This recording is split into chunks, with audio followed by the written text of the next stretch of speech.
Praise the lord. ఈ దినము దేవుని వాగ్దానము. నీ నోట నా మాటలు ఉంచి ఉన్నాను. యిర్మీయా 1వ అధ్యాయము 9వ వచనము. ప్రియులారా, దేవుని బిడ్డలారా, దేవుని మాటలు సేవ చేయవారి నోటిన దేవుడు ఉంచి ఉన్నాడు. అబ్రహాముతో దేవుడు మాట్లాడుతూ ఉన్నాడు. నిన్ను దీవించు వారిని నేను దీవించదను, నిన్ను శపించు వారిని నేను శపించదను. యెషయాతో దేవుడు మాట్లాడుతున్నాడు.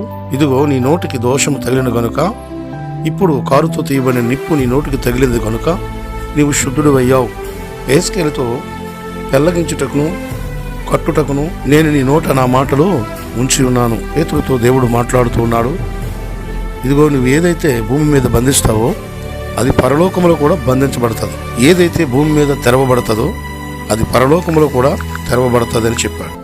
ఆయన మాటలు నీ నోట ఉంచి ఉన్నాడు గనుక ఆ మాటలతో అపవాద క్రియలను బంధించి దేవుని కార్యాలు జరిగించు. ఈ వాగ్దానాన్ని స్వతంత్రించుకో.